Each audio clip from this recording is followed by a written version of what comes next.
Neste episódio do podcast Trivium, o Bernardo e eu trazemos cada um uma lista de 10 livros que queremos ler neste ano de 2024.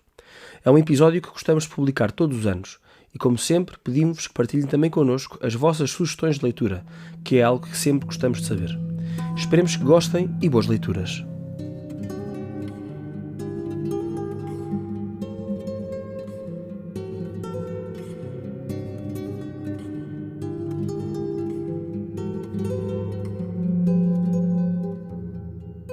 Olá a todos e bem-vindos a mais um podcast Trivium, onde dois pais de família falam sobre a sua procura por aquilo que é bom, belo e verdadeiro. O meu nome é Vasco e comigo, como sempre, está o Bernardo. E hoje voltamos ao já clássico, episódio clássico, um, que normalmente costumamos gravar um bocadinho mais cedo no ano, mas este ano tivemos, e graças a Deus, alguns outros episódios que optámos por publicar antes, e por isso só agora é que vamos publicar os livros que queremos ler este ano, mas enfim, ainda vamos a tempo, ainda vamos na primeira metade do ano, por isso há muitos meses ainda, temos ainda muitos desses para ler e pronto. Então, como sempre, iremos apresentar 10 livros. Primeiro será o Bernardo e depois eu, e iremos alternando até termos esta lista de 20 livros que, quem sabe, também poderão entusiasmar os nossos ouvintes. Por isso, Bernardo, passo-te a palavra para dizeres o teu primeiro livro. Olá Vasco, e olá a todos.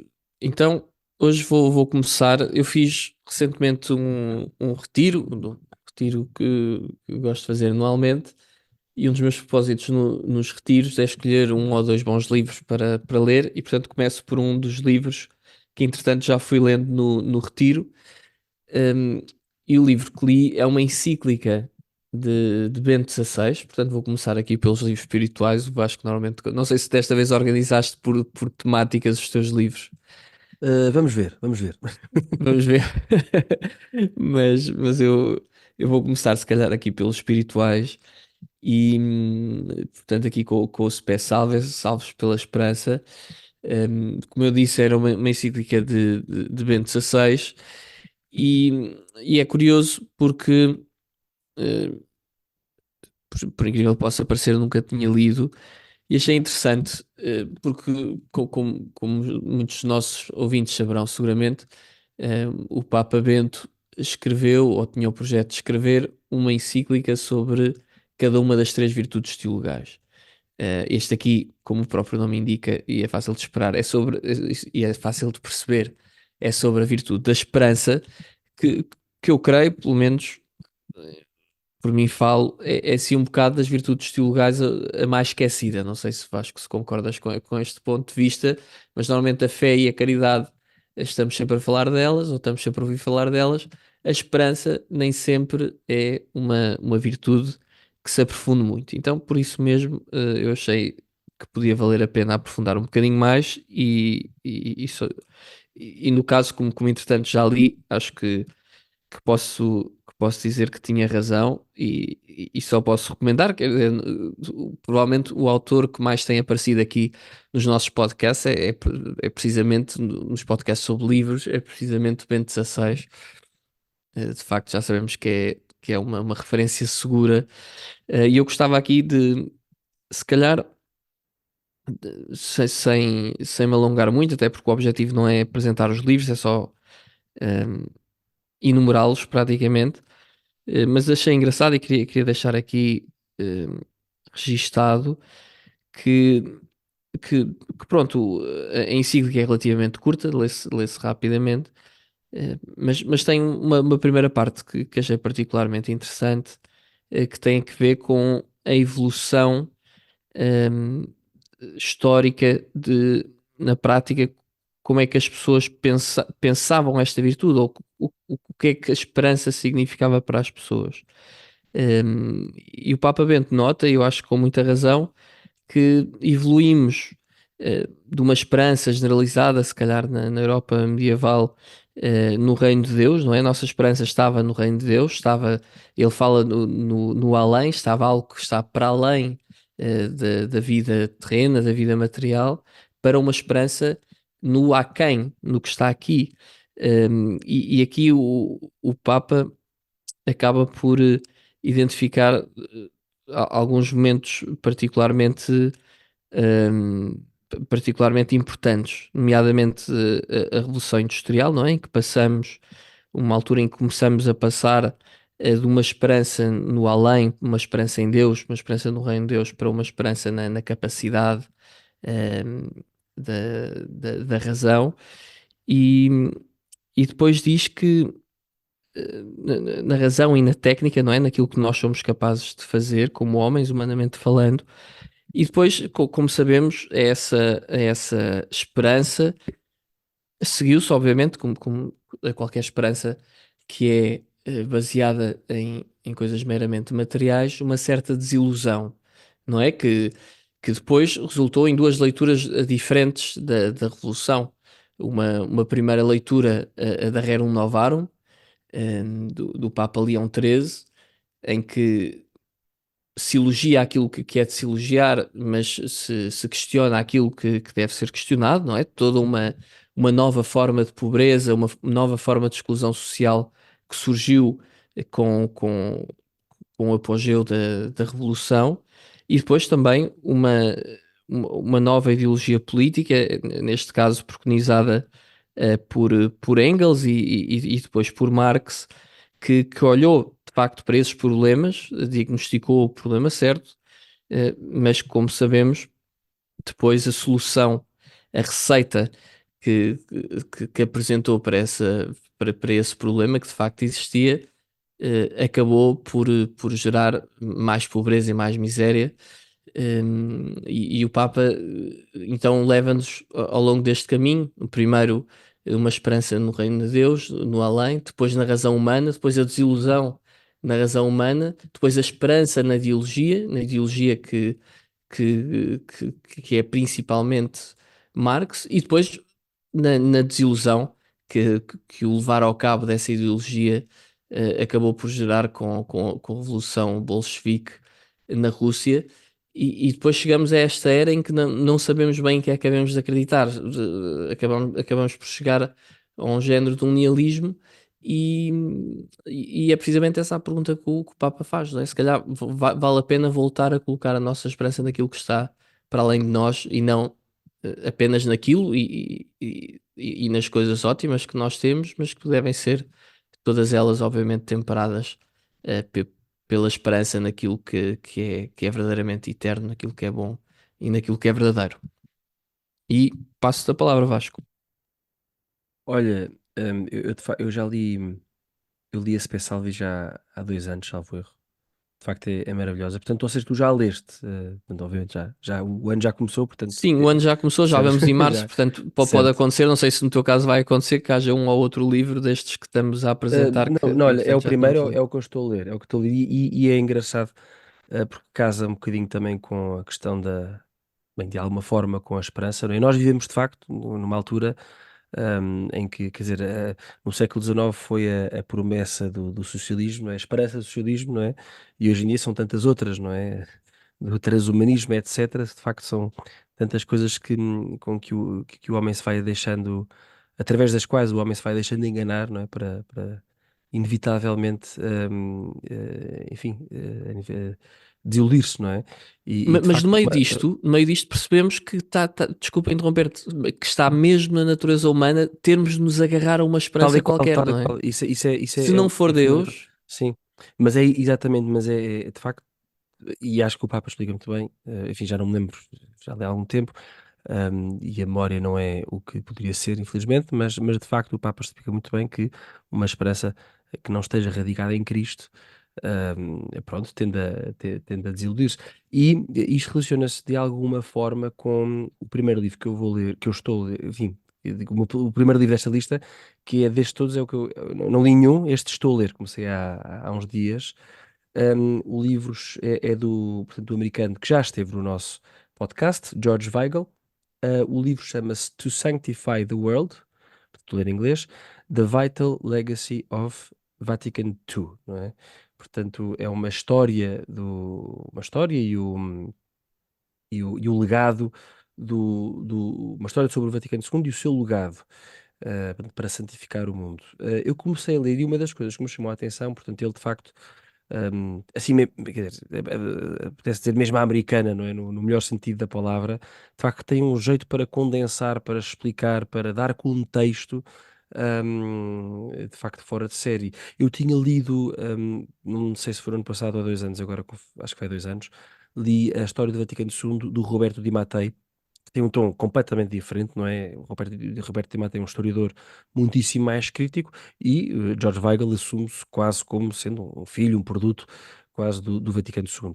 Portanto, são formas de falar muitíssimo diferentes. O Roberto Di Mattei, muitíssimo interessante o livro, de facto, enfim, por todo o contexto histórico e detalhado. O livro do Roberto Di Mattei é provavelmente mais 2 vezes em termos de, pronto, de tamanho, do que este que estou a ler, mas apesar de tudo, muito, muito negativo e depois também embrenhar-se demasiado nas politiquices ou supostas politiquices que eu confesso que achei muito interessante, mas às tantas um bocado cansativo porque demasiado enviesado para um lado. O George Weigel, no início do livro dá um contexto muito interessante, ou seja, ele coloca o Vaticano II, de facto, o porquê do Vaticano II desde o final do século XVIII, com a Revolução Francesa e depois com tantas mudanças ao longo do século XIX.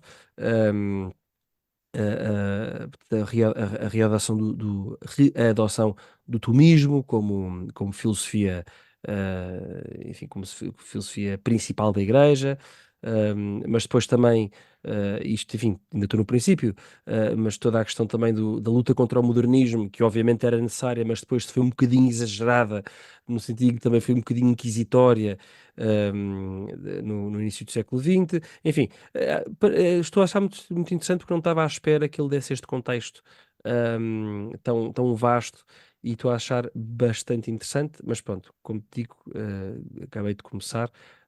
O George Weigel escreve lindamente, é muito fácil de se ler. E pronto, também é uma homenagem a este grande, grande senhor que, pronto, esteve no nosso podcast, portanto é com alegria que apresento este primeiro livro dele. To Sanctify the World, The Vital Legacy of Vatican II. Muito bem, mantemos. Eu vou manter também. Desculpa, Bernardo, Ok, desculpa. É só está desculpado. relacionar com a questão da esperança. Porque, de facto, ele já deu a entender no início que ele diz que o Vaticano II tem que se compreender, não é? E nos seus textos e tudo, e que são obviamente diferentes daquilo que eram os textos dos anteriores concílios, o Vaticano II só se consegue perceber à luz de um mundo que deixou de ser religioso, não é? Portanto, um mundo que perdeu a esperança em Cristo, e é isso que, enfim, que o Vaticano II se propôs, não é? Depois verei se ele acha que alcançou, se não alcançou esse propósito, mas, ou seja, verdadeiramente de santificar o mundo, não é? Santificar um mundo que, aliás, como ele te recorda também que o próprio o cardeal e santo John Henry Newman, num sermão que tinha previsto no século XIX, não é? Que nós íamos, e na altura ia-se entrar numa fase assustadora, porque era uma fase de ausência de religião, não é? E o Vaticano II surge como a resposta a um mundo onde desapareceu a religião. Mas pronto, enfim, só para dar esta nota, porque é que achei curioso teres começado com a esperança e de facto o George Weigel de alguma forma coloca o Vaticano II como resposta a um mundo que perdeu a esperança, que perdeu a fé. E pronto, desculpa, era só para acrescentar isto. Ok, o Vaticano II é um tema que nós temos abordado muito e eu acho que vale muito a pena revisitar porque, como temos visto, quer dizer, apesar de algumas críticas, algumas questões que possa haver, a verdade é que muitos de nós não conhecemos os documentos, não conhecemos o contexto e, portanto, a verdade é que não podemos ter uma opinião pronto, como católicos, temos um grave dever, sendo um concílio de assentimento da vontade, dependendo também dos documentos e das matérias que estamos a falar. Umas são mais vinculativas do que outras, obviamente, mas dito isto, obviamente que continuamos a ter razão e liberdade, e por isso eu acho que é fundamental. este exercício de conhecer os próprios documentos, conhecer o contexto. O ano passado, se não estou em erro, o padre Ricardo Figueiredo, que já cá veio falar ao nosso podcast, que é um grande amigo e que tem feito agora também um trabalho extraordinário, diria, de apostolado, através de podcasts e de transmissões que ele vai fazendo ao vivo. Acho que um dos cursos que ele fez foi precisamente sobre a história do concílio e que eu recomendo totalmente, a toda a gente que se interessa aqui por este tema. Porque todas as sessões, o padre Ricardo Figueiredo acaba por falar de um ou mais documentos, de um dos principais documentos. Ele vai a todos. A primeira aula é um contexto histórico também bastante interessante, e depois em cada aula há também perguntas e respostas, em que muitas delas são aquelas que nós podemos ter, e acho que é um formato interessante, e aproveito para recomendar também essa aula. Mas, mantendo-nos ainda no capítulo dos livros mais espirituais, mais de doutrina, outro dos livros, e ainda fruto do retiro que eu fiz há pouco tempo, que comecei a ler. Esse acabei por não acabar de ler, mas tenho aqui, hum, foi o Evangelium Vitae, que é uma encíclica que provavelmente todos conhecem, uma das mais importantes, de São João Paulo II, uma encíclica do ano de 1925, de março de 1995.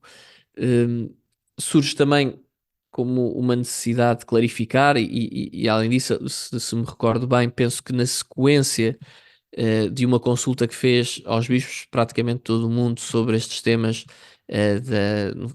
disso mesmo, do Evangelho da vida, os temas desde o aborto, a eutanásia, a própria pena de morte, é um dos temas que é, que é mencionado, e é de facto eu diria, do magistério recente. É seguramente dos livros mais importantes sobre estas temáticas, porque nos dá uma leitura não só moral, que já não é coisa pouca, mas também espiritual e teológica, sobre a importância da vida, porque é que a vida é sagrada, porque é que a vida é inviolável. E depois cada uma destas matérias, qual é que é a visão da Igreja, e quais é que são as raízes, vá lá, mais profundas, para explicar cada um destes temas que continuam, como sabemos, infelizmente, em certa medida, a ser temas tão presentes, e sobre os quais nós devemos estar tão bem informados. É obviamente um livro que eu já conhecia, já o tinha consultado, penso que não tinha lido de uma ponta à outra. É esse exercício que estou a fazer agora. eh, que são temas sobre os quais já estudei bastante, e já escrevi alguma coisa. Mas pronto, quis fazer este exercício de voltar não só à justificação filosófica, à justificação moral de porque é que cada uma destas questões, à justificação política até, porque muitas vezes a minha intervenção acaba por ser sobretudo política, mas ir além disso, e perceber também as razões espirituais, e, e na história da Igreja, no Evangelho. eh, como é que isto é ainda mais importante do que uma mera questão de direito natural, que já não, que obviamente já não seria coisa pouca a perceber. Vasco. Obrigado, Bernardo. O meu próximo livro, pronto, não vou fazer isto por ordem de espirituais e etc. Vou andar aqui a Chatice. saltar de um lado para o outro, não leves a mal. O meu próximo livro chama-se Free Speech and Why It Matters.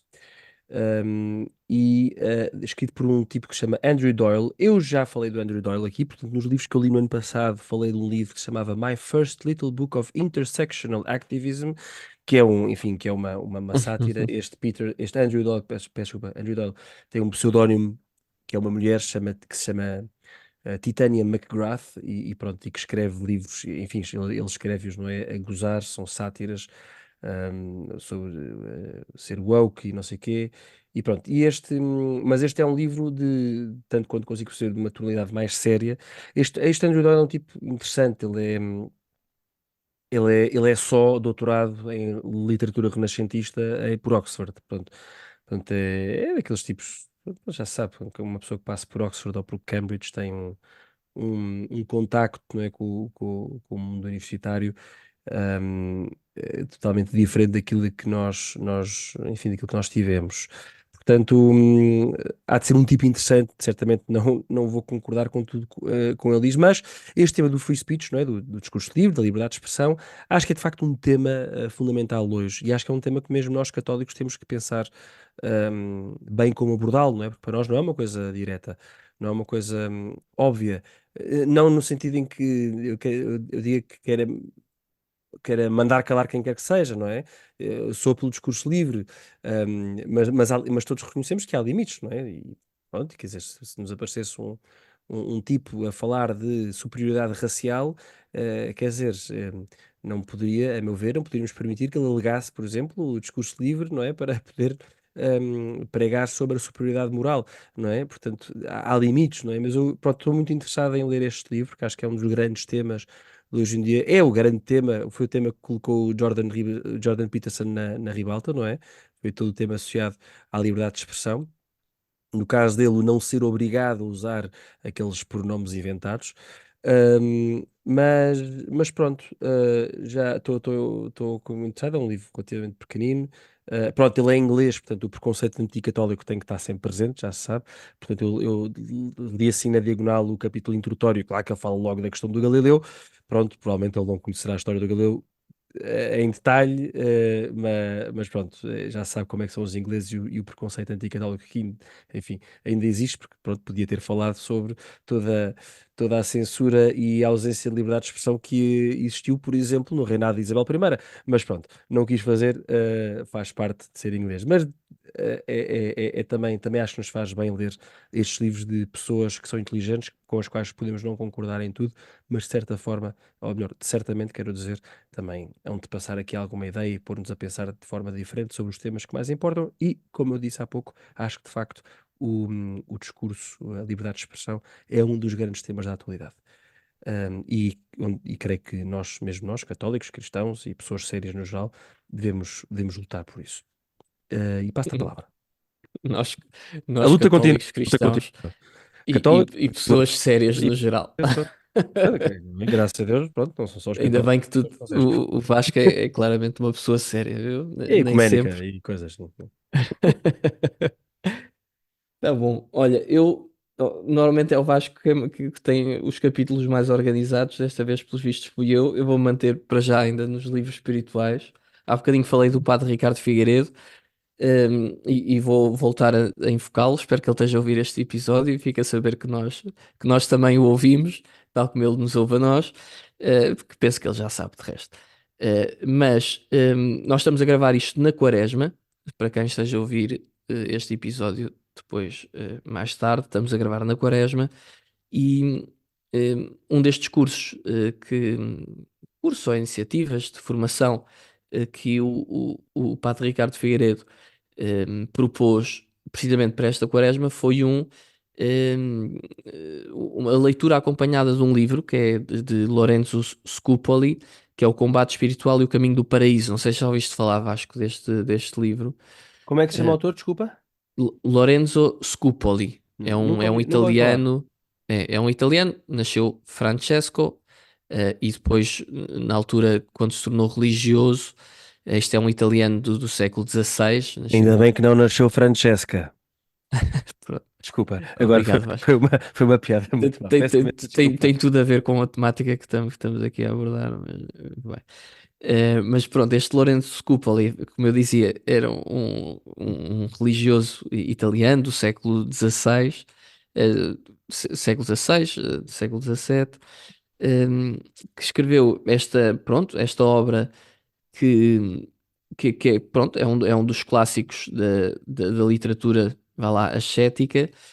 Não é propriamente uma imitação de Cristo, não tem o mesmo grau de reconhecimento, mas está na mesma categoria, seguramente. Eu não conhecia, foi o padre Ricardo Figueiredo que sugeriu fazer a leitura acompanhada neste curso, que ainda está disponível para quem nos esteja a ouvir agora, nas imediações da gravação deste episódio.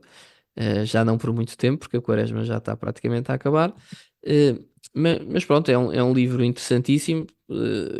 Eu já, obviamente, já o comecei, já a quaresma já está a acabar, como eu dizia ainda agora, e é precisamente sobre isto. É um livro sobre a vida interior, sobre o combate espiritual, sobre combatermos, ao fim e ao cabo, as más inclinações que nós temos, aqui com várias sugestões, com várias dicas, como agora se diz, práticas.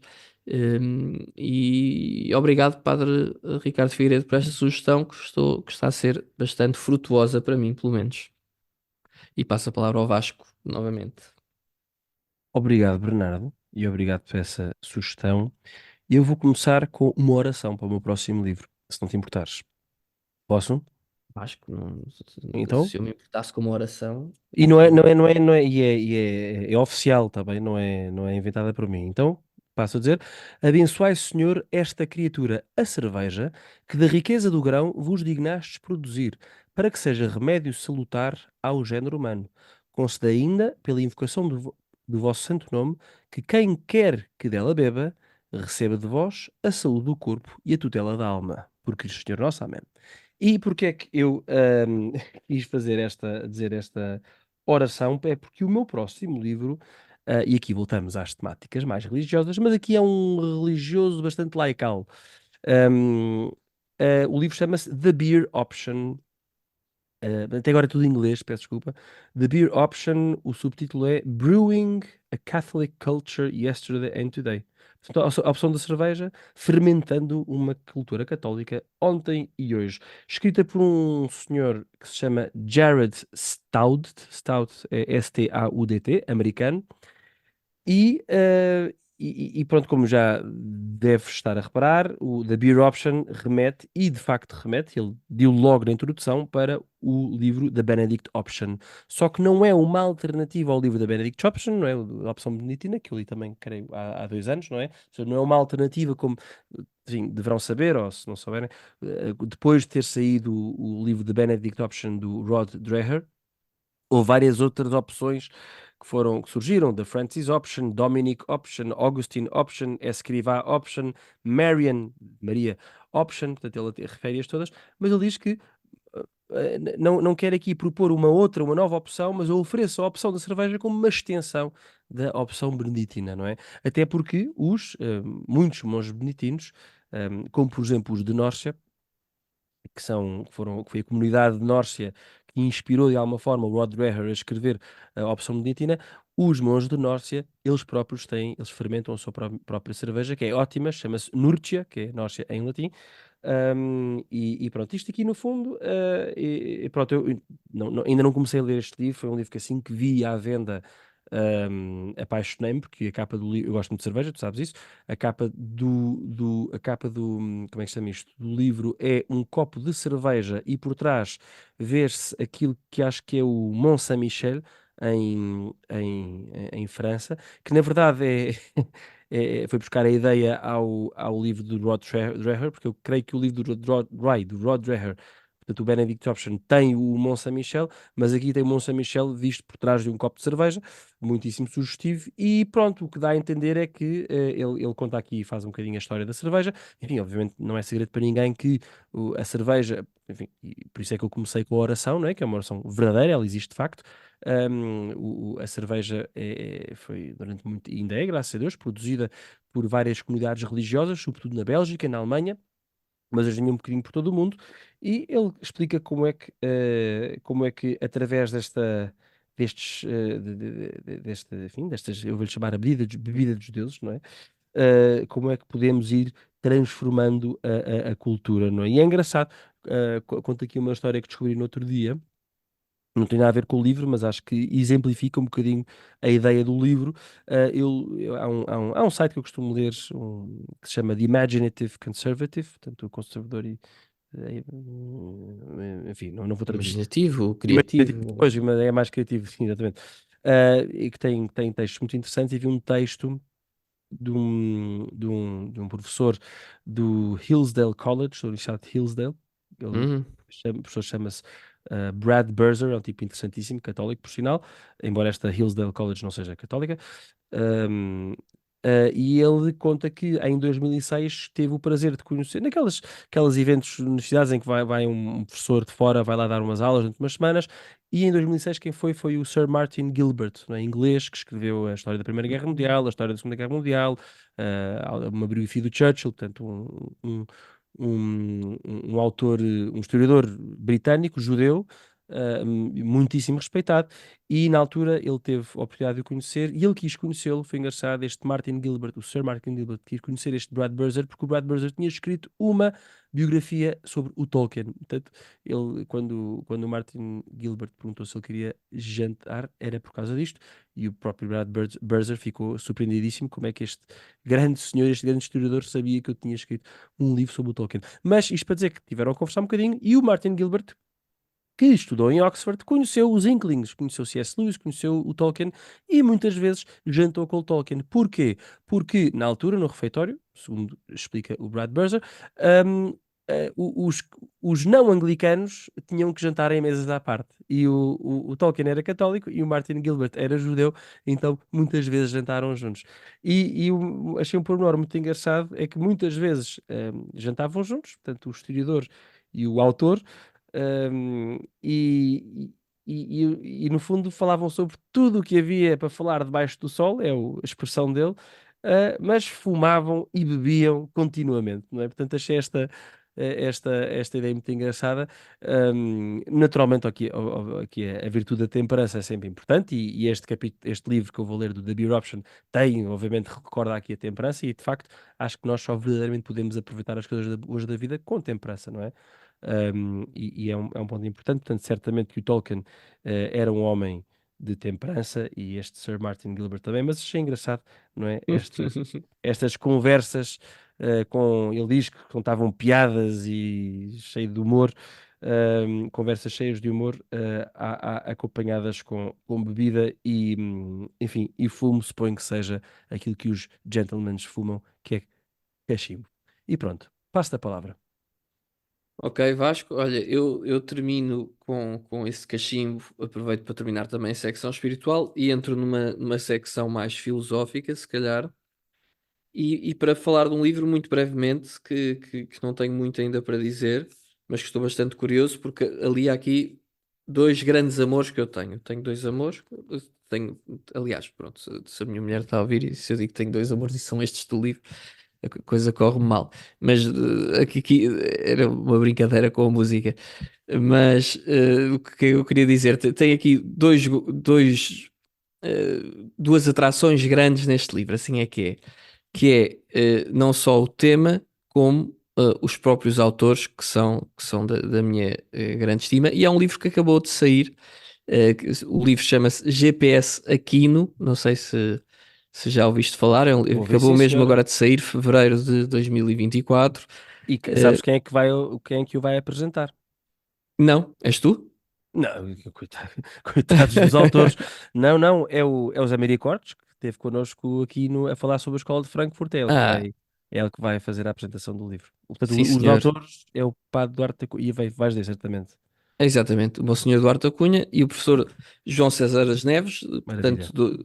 duas referências nossas, minhas seguramente, e ao fim e ao cabo o subtítulo descreve o que é que o livro traz, um pequeno guia para a leitura de São Tomás, e o objetivo é precisamente isso, em primeiro lugar, explicar porque é que porque é que a vida de um santo do século XIII pode ter alguma coisa a dizer a uma pessoa que vive no século XXI, não é? Alguém que morreu há precisamente 750 anos, que interesse é que pode ter para uma pessoa do nosso tempo, e depois, sabendo as complexidades próprias da filosofia tomista, tem aqui algumas chaves de leitura, algumas ajudas para quem se queira lançar nesta empreitada do estudo de São Tomás, e para quem, como é o nosso caso, já vão estudando alguma coisa, este tipo de livro, pelo menos falo por mim, ajudam sempre a recordar alguns conceitos e a sistematizar um bocadinho daquilo que já fomos estudando, e por isso estou bastante curioso. Ótimo, ótimo. E é um ano especial para os devotos de São Tomás, não é? este ano é um ano especial para os devotos de São Tomás. Porque são os 750 anos da morte, foi o que eu Tal e disse. qual. Pois, sim, exatamente, é um ano especial. Daí, tu, sendo um devoto de São Tomás, E tu também. pronto, naturalmente, mas já lá vamos, não é? Já lá vamos. Então, o meu próximo livro é do Ray Bradbury e chama-se The Martian Chronicles, portanto, as Crónicas Marcianas. Eu estou a dizer em inglês, não é por me armar em esperto, é que mais uma vez é outro livro em inglês. Já aí vêm os portugueses, não se preocupem. O Ray Bradbury, portanto, é o autor do Fahrenheit 451. Foi provavelmente dos livros, romances que mais, e distopias que mais gostei de ler e quero muito voltar a ler, aliás. Mas de facto, enfim, fiquei fascinado. Acho que este Ray Bradbury é um tipo verdadeiramente criativo, eh, e é uma criatividade que alegra, não é? Mesmo que sendo, no outro caso, sendo uma distopia, de facto, uma pessoa acaba a ler o livro feliz, não é? Feliz, olha, com esperança, como diz há pouco, e de facto é uma distopia que acaba com uma nota de esperança, mas ele tem outros livros muito famosos, e estas crónicas marcianas são muito, muito conhecidas. Eu, enfim, só conheço o título, não sei o que é que trata, mas sei que mete algum humor, obviamente é ficção científica. Sei que se passa num futuro longínquo, aliás, se calhar não tão longínquo, porque os capítulos têm os nomes, têm os anos. Estou aqui a tentar folhear para ver se chego rapidamente a um. Sim, por exemplo, 2032 já não falta tanto, não é? Mas pronto, o livro de Salvo Erro é de 1950 ou 40 e muitos. Mas pronto, segundo consta, o homem tem muita piada e muita imaginação e suspeito que seja mais um daqueles livros que nos vai fazer olhar, que me vai fazer olhar para o tempo presente e ahm, pensar para onde é que nós estamos a ir, não é? Para onde é que estamos a ir? Pronto. Tem a ver também com aquela dimensão profética, não é? De que falamos das distopias. Bem, isto não é uma distopia, mas pelo menos o autor certamente tinha esta qualidade profética e vamos ver. Portanto, as Crónicas Marcianas, de Ray Bradbury. Passa a palavra. Muito bem, e das crónicas marcianas passamos para um filósofo. Continuamos na secção de filosofia. E eu, o ano passado, conheci, ou, ou pelo menos fiquei com a curiosidade de conhecer um pouco mais um filósofo, que é um filósofo contemporâneo, René Girard. Não sei se conheces, Vasco. Do bode, Do bode, sim, do do bode bode expiatório, expiatório. sim. Exatamente. René Girard, que é um filósofo contemporâneo, morreu recentemente, em 2015. Um,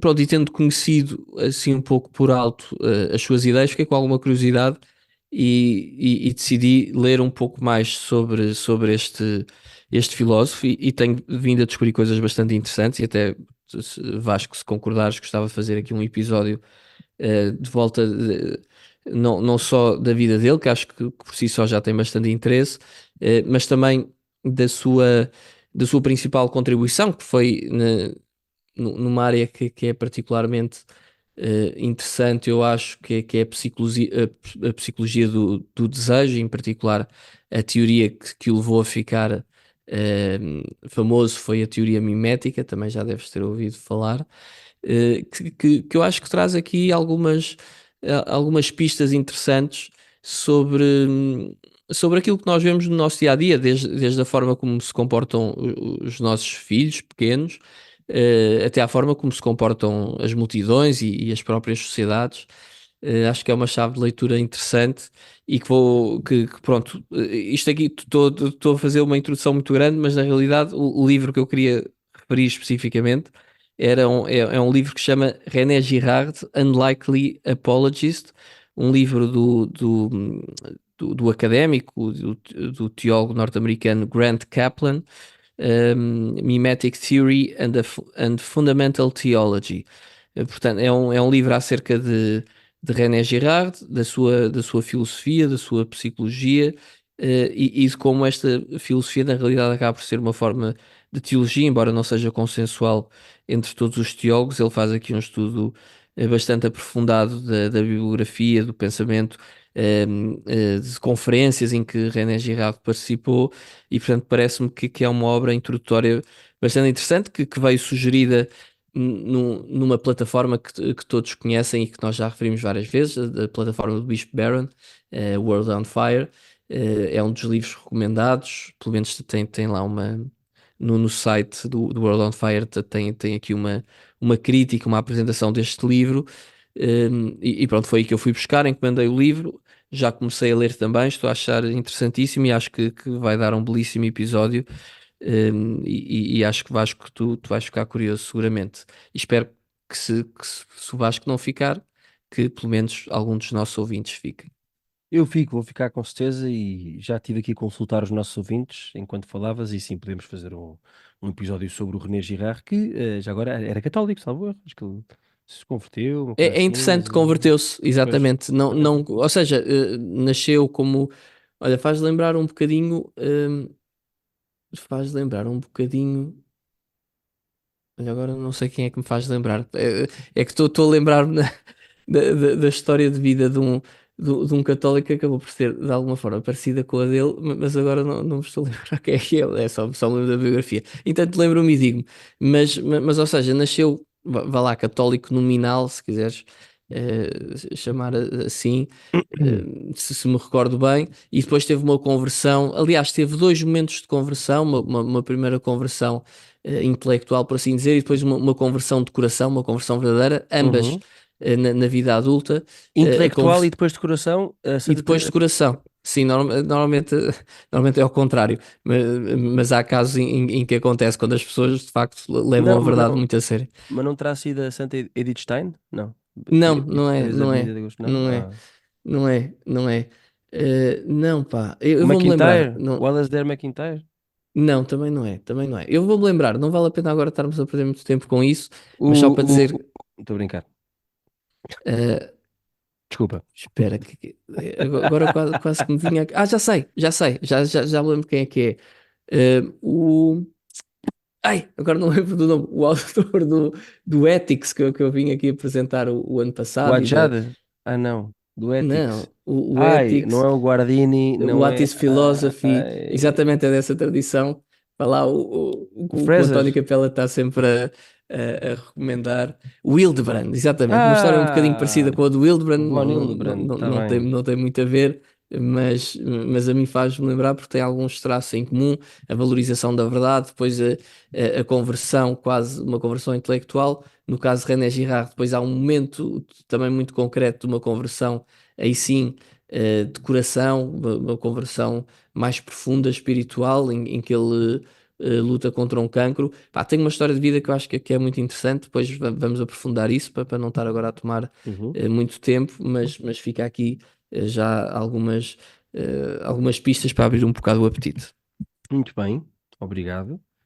O meu próximo livro, continuo no inglês, não leve a mal, chama-se The Surprising Rebirth of Belief in God. O surpreendente renascimento da crença em Deus. O subtítulo é Why New Atheism Grew Old and Secular Thinkers Are Considering Christianity Again. Porque é que o novo ateísmo se tornou velho e porque é que pensadores seculares estão outra vez, não é? De novo a considerar o cristianismo. É escrito pelo Justin Brierley. Brierley escreve-se Brierley. Quem é este Justin Brierley? Justin Brierley tem um programa que se chama Unbelievable, portanto, inacreditável, não é?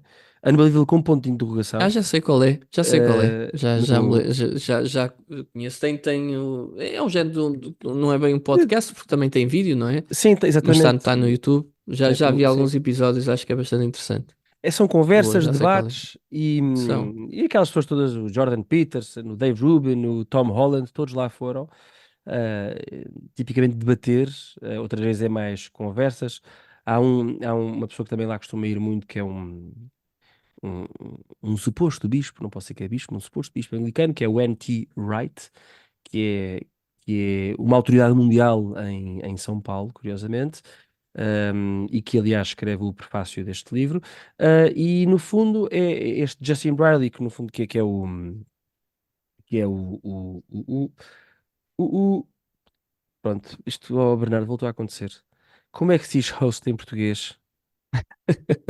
O É que isto anfitrião. é, o anfitrião, isto é vergonhoso. Eu peço imensa desculpa aos nossos ouvintes. Olha, Tu não sabes falar português. Eu não me lembro sei, é dos verdade. autores que, É que mais terrível. leio. É Isso está terrível. tudo bem. Está Mas tudo bem. pronto. Com algum trabalho Ahm, de edição, isto o- resulta. Exatamente. Não, isto vai tudo. Transparência acima de tudo. Mas o anfitrião, este Justin Briley, ele é cristão, não, confesso que não sei de qual, creio que nem sequer anglicano é, mas é um tipo interessantíssimo e de facto promove estas conversas e, ahm, e, e de facto percebe-se que nestas conversas que ele vai tendo, ele percebe-se que toda esta questão do novo ateísmo, não é? Dos Sam Harris, Richard Dawkins, etc., que começa a perder a piada, não é? Ou seja, porque de facto esses, aquele grupo que chamavam-lhes os quatro cavaleiros do Apocalipse, não é? Que era o Sam Harris, o Richard Dawkins, o Christopher Hitchens e o outro cujo nome nunca ninguém se lembra, que de facto tiveram muito sucesso no início do milénio, mas a verdade é que depois o que é que sobra? Não sobra nada, não é? Não sobra nada. E acho que isso é de facto a grande fraqueza do ateísmo, é que, para além de tudo o resto, é que no final de contas não sobra nada. Um, e, e o que este Justin Bradley se tem vindo a perceber é que pessoas que eventualmente mais liberais ou mais céticas em relação à fé estão a voltar a reconsiderar, porque de facto, quando tiramos a fé, fica um grande vazio, né? Fica um grande vazio, e quando olhamos para a fé, ou quando consideramos a fé, ela tem respostas, não no sentido meramente, e não que seja importante, dogmático, não é?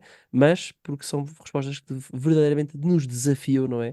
A ser melhores pessoas, não é? E acho que dois exemplos muito conhecidos, não é? O Jordan Peterson com a leitura da Bíblia, não é? Perceber que a Bíblia, afinal de contas, não é um objeto de museu, mas é um livro que fala de nós próprios, da nossa vida, que nos fala do mais profundo do nosso ser, não é? E o outro exemplo é o Tom Holland, não é? Que sendo sincero, sendo honesto, olhando para a história, e perceber de onde é que ele vem, onde é que ele está, ele percebe que, quer dizer, eu não posso ser europeu e não me chamar cristão de alguma forma, não é? São duas pessoas que foram a este podcast, ou este programa do Unbelievable, e eu eh, recomendo muito, mas mesmo, mesmo, muito, muito, muito, assistirem ao debate entre o Tom Holland, historiador, e o A.C. Grayling, que é um filósofo, chama-lhe filósofo, A.C. mesmo, A.C. Grayling, quer dizer, e de facto, portanto, o Tom Holland a defender que a cultura ocidental é essencialmente e fundamentalmente e estruturalmente cristã,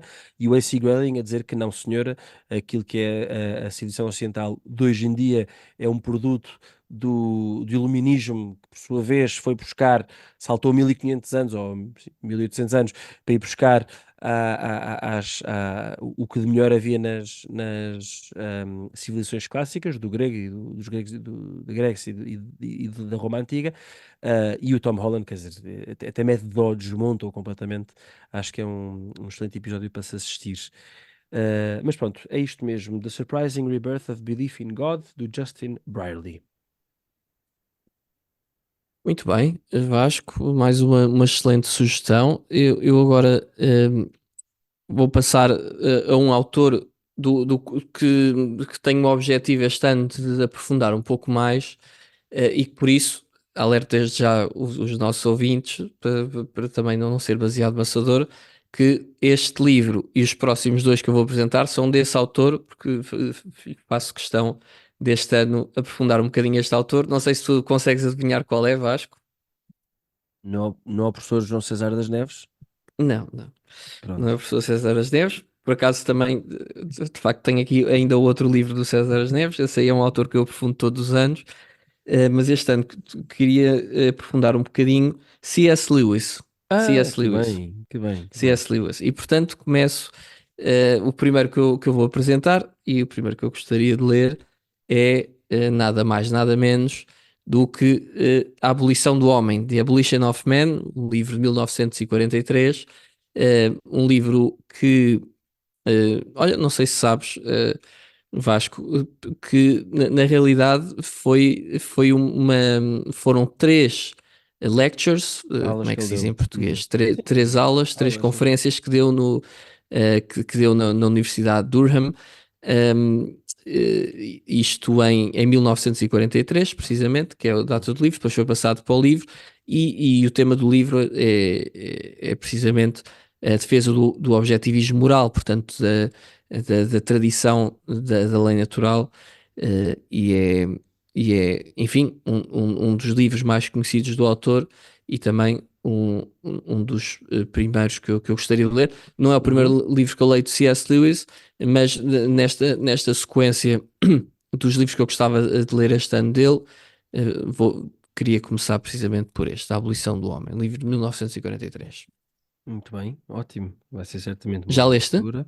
Não li. Eu do C.S. Lewis li as Screwtape Letters, li Também. um- enfim, que é uma coletânea de textos dele. Aliás, li no ano passado, falei dele, da Reading Life, textos dele sobre a vida e leitura. E estou agora a ler como Exatamente. filho mais velho, estou a ler as Crónicas de Nárnia. Vamos no terceiro, vamos Exatamente, no claro. Cavalo e o Seu Rapaz. Hum, Fantástico. é Ótimo ótimo, programa. mas tenho muita coisa para ler dele, de facto. E eu não tenho o Abolition of Man, mas tenho outros. Eu também não tinha, encomendei, e de facto cá em Portugal muito difícil de encontrar. Este por acaso encomendei em português, mas acho que é português do Brasil e era. Encontrei num género de um alfarrabista, uma coisa assim meio manhosa da internet, e estou Mas muito satisfeito por ter conseguido. era Não, manhosa. não era bem um alfarrabista, era assim uma loja esquisita que já só tinha um exemplar deste livro e que estava mesmo à minha espera, provavelmente. Ótimo. É, Divina Providência. O meu próximo livro, Bernardo, é um livro. Como é que se diz? É um livro. É um livro que mexe contigo, que nunca o leste, mas mexe contigo. E eu decidi que este é o ano em que eu vou ter que ler este livro. É O Silêncio, do Shusaku Endo. Portanto, Epá, vou ler em inglês, portanto, Silence, não é? Que é um livro que eu ando há muito tempo a ler, eu vi o filme há uns anos, eu sei que há alguns pormenores diferentes. Ahm, Como tu acho que já referiste em tempos, acho que é um livro que é preciso ler já também com alguma maturidade. Vamos lá ver se eu sou maduro ou não para o ler. Mas acho que é um livro importante para ler. Trata de um tema muito, pronto, o tema da apostasia, não é? E a questão, enfim, obviamente para mim está resolvida à cabeça, não é? Que se há ou não situações em que uma pessoa possa apostatar, não é? Portanto, apostatar entenda-se renunciar à fé publicamente. Ahm, Obviamente, quando eu digo que a decisão está definida à partida é que não é? Não se pode nunca. Não é? Aliás, eu neste momento estou a ler, não entrar aqui para a conta dos livros, mas estou a ler a Veritatis Splendor do Papa João Paulo II, que é a última grande encíclica excelente. sobre teologia moral, pronto, escrita nos tempos recentes, uma encíclica com 30 anos, e deixa claríssimo, quer dizer, que não se pode em situação alguma fazer o mal para que de aí venha um bem, não é? Como aliás São Paulo escreveu na carta aos Romanos. Mas apesar de tudo, quer dizer, é um livro que eu sei pela história que conheço que nos coloca numa situação muitíssimo desconfortável. E pronto, aceito que não seja um livro para toda a gente ler, naturalmente, mas mesmo assim, e pelo impacto que o livro tem e teve, e depois também através do filme, acho que é um livro que me parece relevante eu ler, pronto, pronto, porque de facto, naquelas situações limite, nós temos que ser firmes, não é? E aqui é uma história triste porque, e peço desculpa pelos spoilers, mas sabemos que culmina com um falhanço, um grande falhanço, não é? Um grande falhanço. Sobretudo acho importante ler também, porque eu lembro que na altura, quando saiu o filme, gerou muitos debates, até entre pessoas, entre padres, não é? Uns que defendiam a atitude, outros que eram contra a atitude, e pronto, por isso parece-me importante ler um livro e ler este livro e depois também, quer dizer, o Shusaku Endo é tido como um grande romancista. Ele era católico, não é? Enfim, não conheço detalhes sobre a sua vida de fé, mas ele era católico e era um grande romancista, portanto, também, independentemente do tema que trata, é certamente um bom romance e bem escrito, também um, dá prazer. Mas pronto, é o que eu vou ler. Silence do Shusaku Endo. Esta versão, curiosamente, com uma introdução do Martin Scorsese, o realizador de cinema, que foi o realizador do filme que saiu. Pronto. Ele também, certamente, com os seus problemas e problemas de fé. É este o meu livro. Muito bem. Vasco, acho que também é um livro que pode dar um episódio interessante. Se Deus quiser. Hum, Vamos lá ver quais é que são as tuas impressões no final de ler o livro. Acho que é um livro interessantíssimo. Volto a reforçar. Eu não li, mas a percepção que eu tenho, eu confirmo que é essa, que é importante ter alguma maturidade espiritual, mas tendo, acho que pode ser um livro importante e bom para ler e para refletir. Muito bem. Olha, então, seja, o próximo livro, como já tinha dito, de C.S. Lewis também. eh, Agora, o Mere Christianity, também já deves ter ouvido falar, seguramente. O Sim. Mere Christianity é, assim, o livro da apologética, do C.S. Lewis. Na realidade, foi uma série de episódios, de um show, penso que na BBC, na rádio BBC, entre 41 e 44. E o livro foi originalmente publicado em três partes, pronto, de acordo com a organização também, daquilo que era o programa da rádio, e é isso, é um livro de apologética, um livro sobre apologética cristã em particular, e é neste livro que tem, eu ainda não li, mas é neste livro que tem aquele trilema conhecido de C.S. Lewis, que já ouviste seguramente falar, de que Nosso Senhor, que Jesus, eh, olhando para o Evangelho, olhando para a história, não é das duas uma, mas das três uma, ou era um mentiroso, ou era louco, Sim. ou então só podia ser Deus, não é? Meu Tu Deus, sim, conheces sim, sim, este sim. trilema e pronto, depois de facto se pode desenvolver, mas é neste livro que está. Pronto, então é isto. Mere Christianity, de C.S. Lewis, um livro publicado em 1952, mas com base neste programa de rádio entre 41 e 44. Bem, sabes que há o biógrafo do Cardeal Newman, o biógrafo principal, que é um padre que ele já morreu há pouco tempo, inglês, católico, que era o padre Ian Kerr, K-E-R, KPR, sim, escreveu um livro que se chama Mere Catholicism. Portanto, sempre tive sempre muito interesse também em ler esse livro, mas ainda não tenho. E não é o meu próximo livro, o meu próximo livro é Batota, são dois também. São dois complementares e pronto, depois de termos exposto para todo o mundo um, lusófono, o segredo da menina Prime, não é? Portanto, aquele senhor, o John Senior, aquele professor universitário do Kansas, que inspirou a autora da Menina Prime e tem inspirado ahm, tantas pessoas, sobretudo nisto. Inclusive um episódio do nosso podcast. Foi o que eu disse, Já está homem, publicado. no episódio em que nós expusemos esse segredo, não é? O segredo Exatamente, o segredo da menina prima. da minha prima. O John Senior, aliás, quando gravei, para quem ouviu o episódio, sabe que ele escreveu dois livros que se complementam e por isso é que eu o apresento como sendo um só.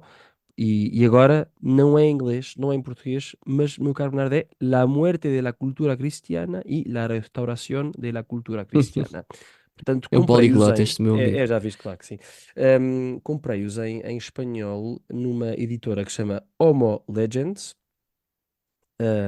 e que aconselho muito, porque tem ótimos livros traduzidos para espanhol, que para todos os efeitos é uma língua que percebo bem e que tipicamente nós portugueses conseguimos perceber bem.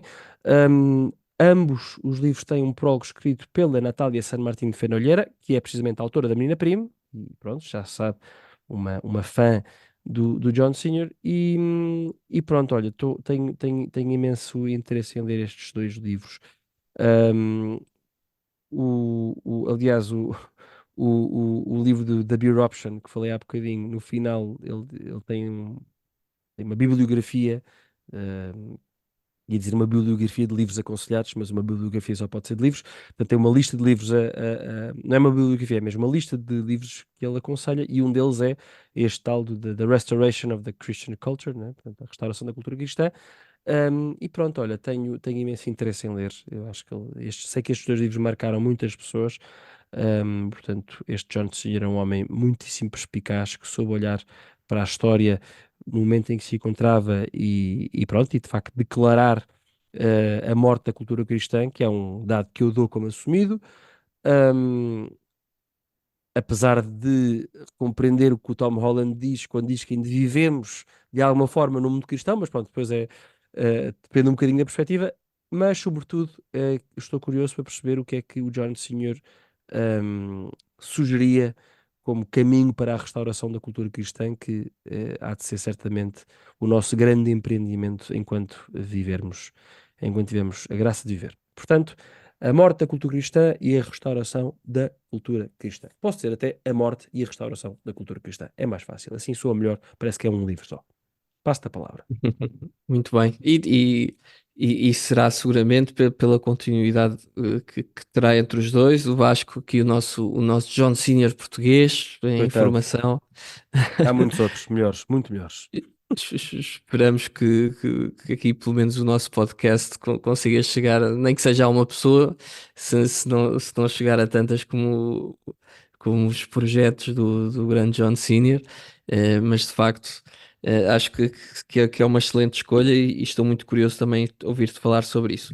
Então, Vasco, voltando aqui ao C.S. Lewis, não ao John Senior, mas ao C.S. Lewis, também um interessantíssimo cristão, não católico, mas provavelmente o protestante mais católico que nós conhecemos, na medida em que é um protestante que acredita na ideia de purgatório. Ele Eh, e o T.S. Eliot, curiosamente. Ele e o T.S. Eliot, ele e o T.S. O Eliot, grande poeta e Nobel da Literatura.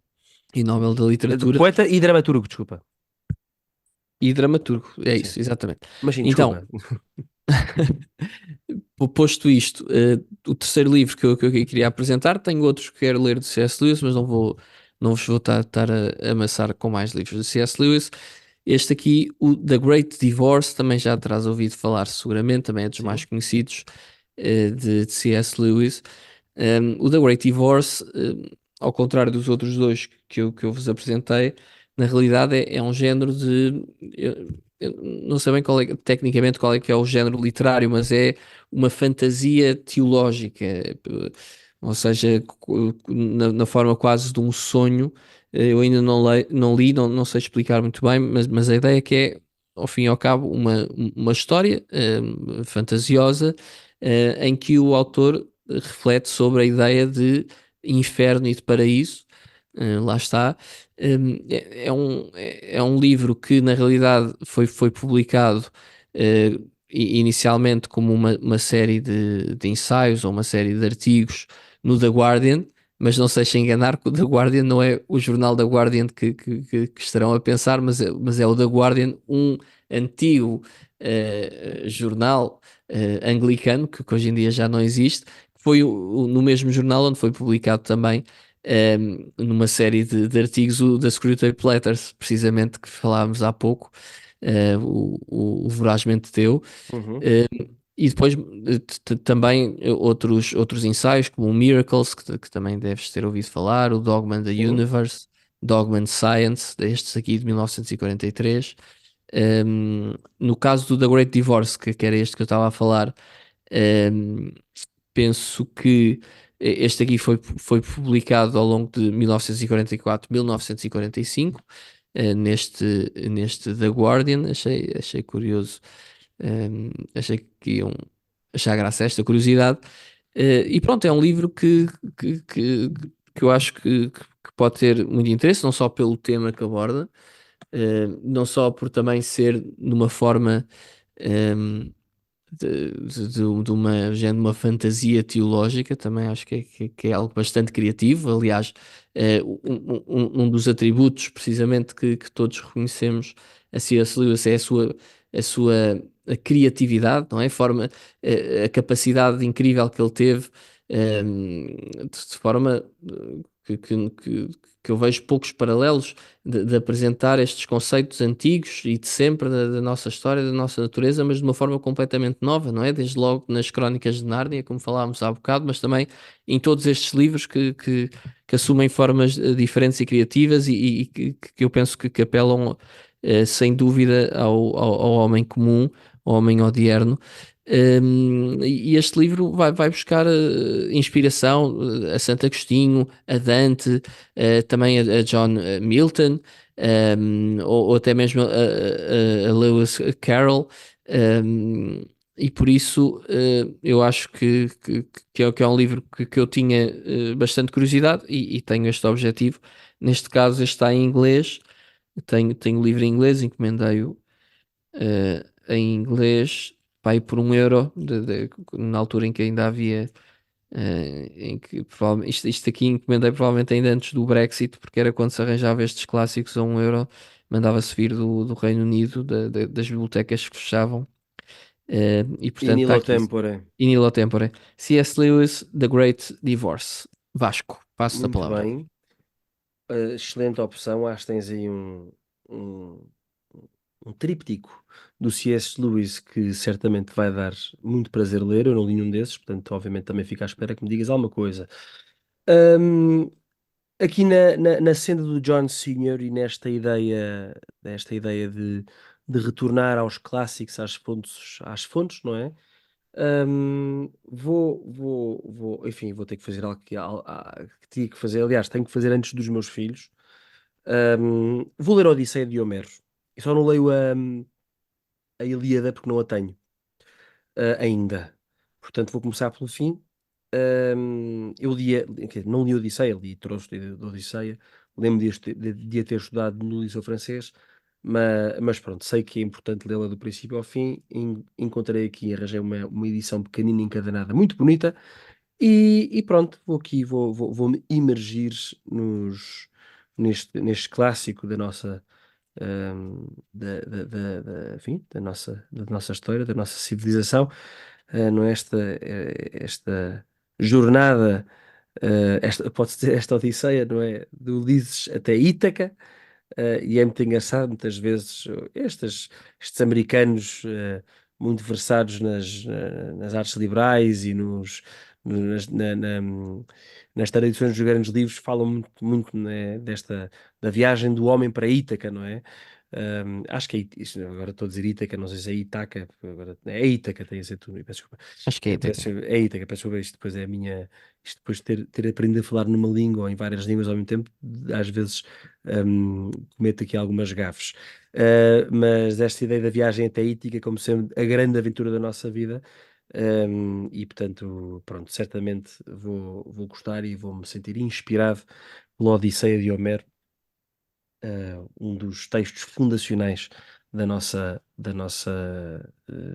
civilização ocidental. E se alguns dos nossos ouvintes me quiser oferecer a Ilíada, porque eu de facto não a tenho encontrado, eu aceito.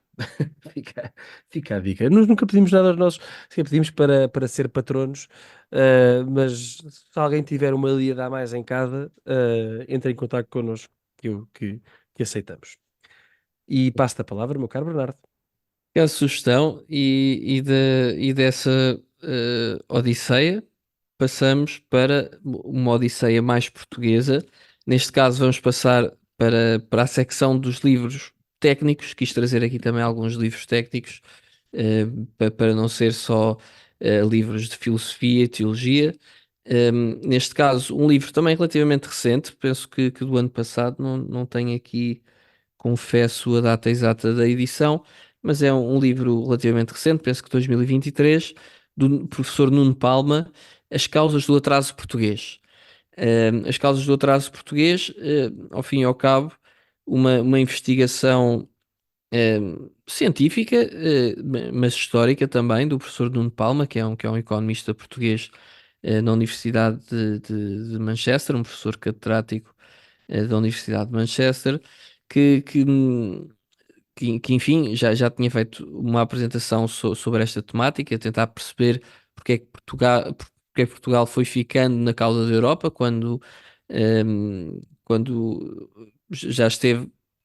nos lugares, quando já dividiu o mundo a meias com Espanha, o que é que aconteceu para o nosso atraso desde aí a esta parte. E é engraçado porque todos nós fomos tendo não só aulas de história, como aqueles que estudaram esta área também aulas de economia, em que foram apresentadas eh, diferentes ideias, diferentes pensamentos, eh, como quase como dogmas daquilo que são as razões do atraso português.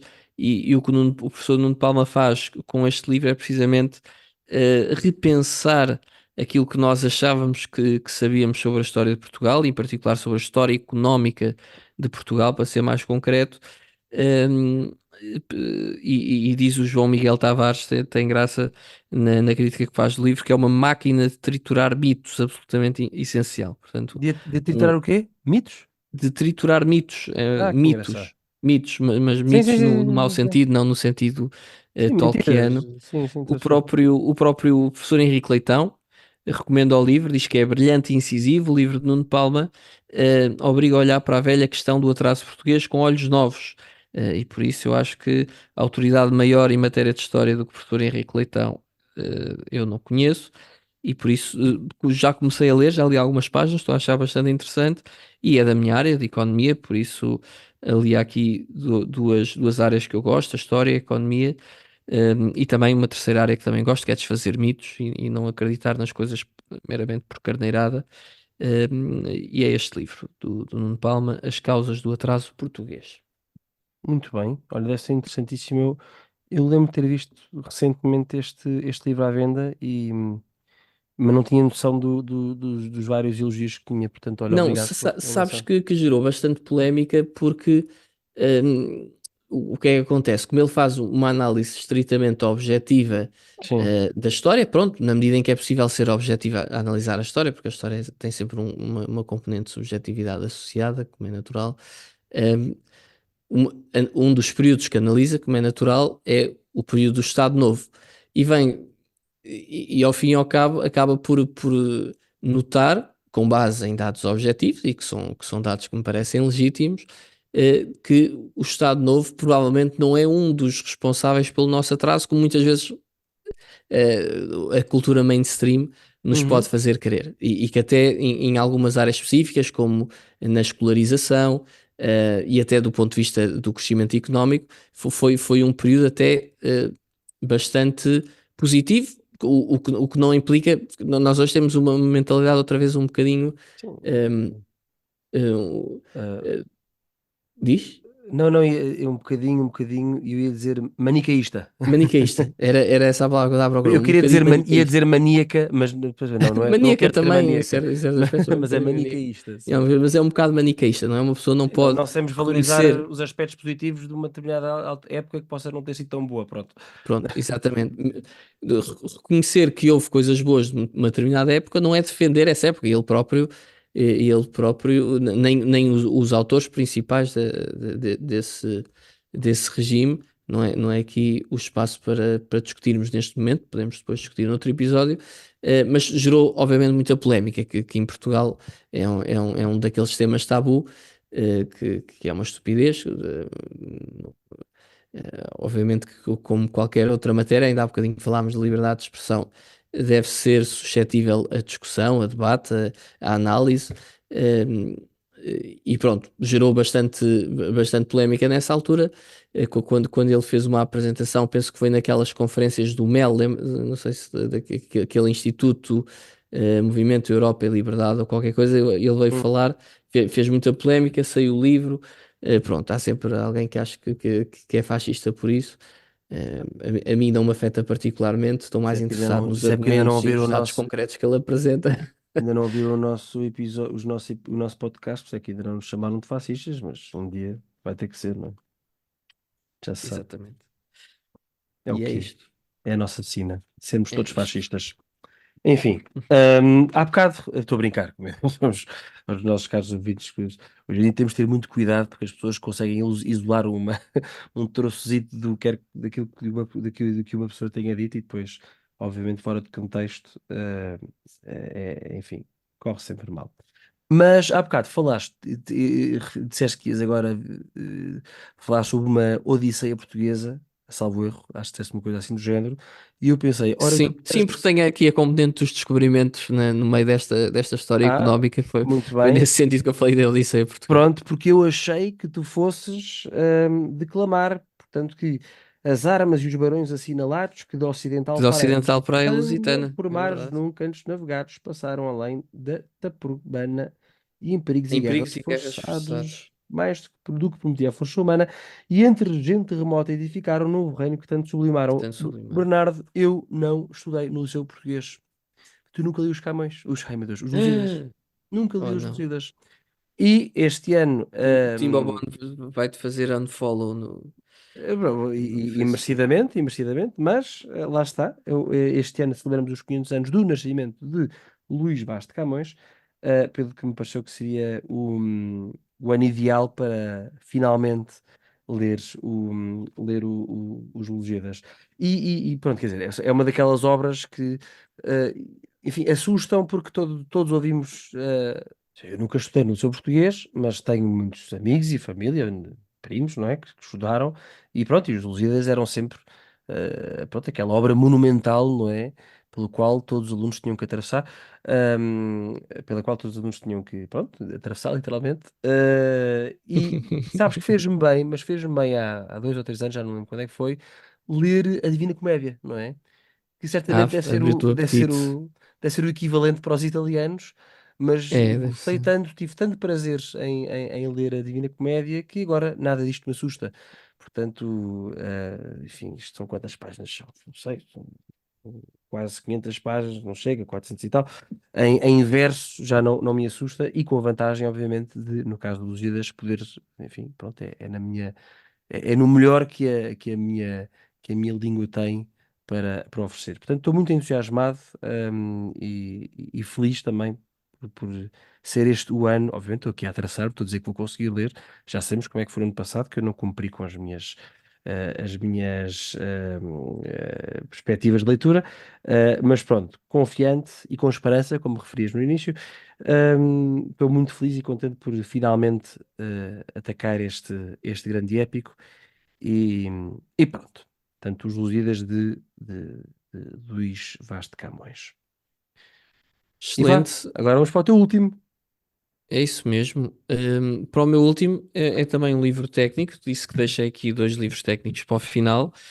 De um autor também insuspeito. É um livro do professor César das Neves, neste caso também com o professor Luís Valadares Tavares.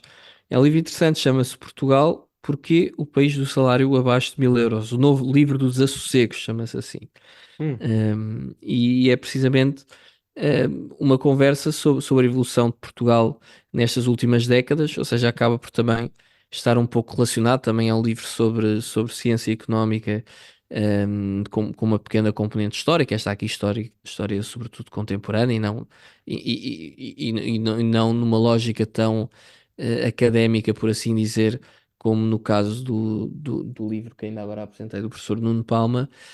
Mas pronto, um livro então sobre a evolução do país nas últimas décadas, quais é que foram, ao fim e ao cabo, os grandes bloqueios que impediram a realização das reformas indispensáveis para o progresso e para o crescimento económico, porque a verdade é que Portugal, como os nossos ouvintes sabem e sentem seguramente no seu bolso, é um país que tem tido um crescimento anémico nos últimos 30 anos, nos últimos 20 anos em particular. E é um país onde os salários são particularmente baixos, e então estes dois autores, estes dois economistas, tentam explicar, pronto, para o cidadão comum quais é que são as razões e ao mesmo tempo que soluções é que poderá haver, que reformas é que são necessárias para contornar esta realidade que esperemos não seja inevitável. E assim concluo os meus livros. Acho que cheguei agora a 10 livros, não é? Tu vais para o teu último também, Vasco. chegaste, sim, não, não, eu vou no oitavo. Chegaste, sim, senhor, eu também vou para o meu último, vou ser muito rápido. Portanto, há pouco eram os 500 anos do nascimento de Camões, e tu já mencionaste São Tomás de Aquino. Neste ano celebramos, creio que no início do mês de março, agora acho que foi os 750 anos da morte de São Tomás de Aquino, portanto, na verdade, do verdadeiro nascimento de alguma forma.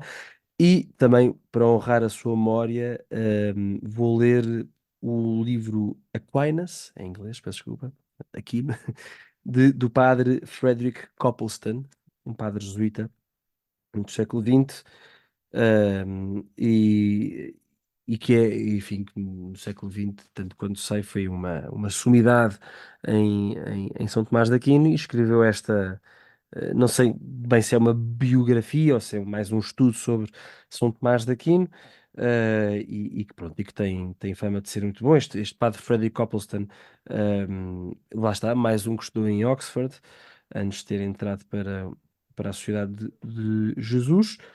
Um, e, e ele pronto, obviamente é conhecido pelos seus, pela, por ser um grande, como é que se chama? Um grande filósofo. Ele tem aquela história da filosofia muito famosa, e em 9 volumes. E pronto, e escreveu também este livro sobre São Tomás de Aquino.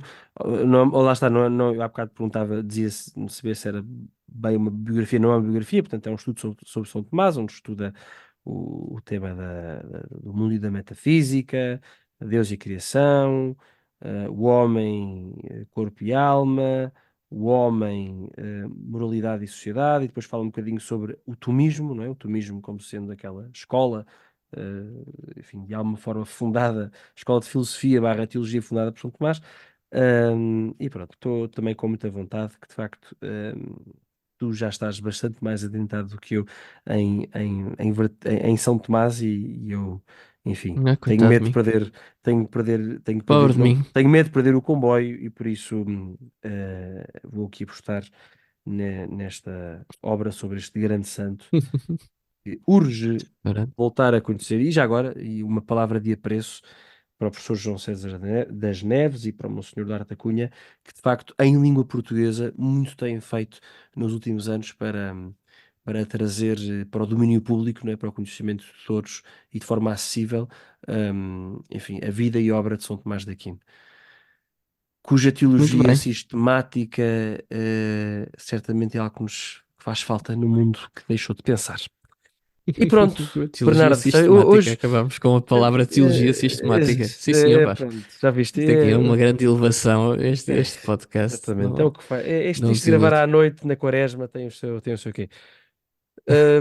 Bernardo, olha, voltamos aqui, se calhar, como sempre, fazendo aqui apelo aos nossos ouvintes para não deixarem de nos apoiar, de colocar like, de nos seguir, de partilhar os nossos episódios, também partilharem connosco sugestões de leitura, seja por mensagem privada, através do Instagram ou do Facebook, seja por comentário no YouTube ou nos vídeos do Facebook, onde quiserem, partilhem connosco. Gostamos sempre de saber. Temos recebido algumas mensagens de vez em quando, é sempre uma alegria saber que também, do vosso lado, há resposta e há interesse. E também aqueles que puderem, na medida do possível, temos o nosso link para a página do Patreon, onde poderão também contribuir, né, que seja com 50 cêntimos, 1 euro, 2, 5 euros por mês. O Bernardo e eu queremos dar continuidade ao nosso trabalho, queremos melhorar, queremos um, também chegar mais vezes e melhor, aos nossos ouvintes, e pode ser que um dia não sejam só ouvintes, mas telespectadores. Quem sabe um dia possam nos ver. Coitados, não ganham nada, mas possam nos ver nas câmaras. Mas para isso também precisamos de uma infraestrutura digna para que isso aconteça. Portanto, se quiserem apoiar, obviamente agradecemos muito. E pronto, este foi mais um episódio do podcast Trivium. Boas leituras, e que a vossa vida nunca deixe de ser uma procura por aquilo que é bom, belo e verdadeiro. E até à próxima.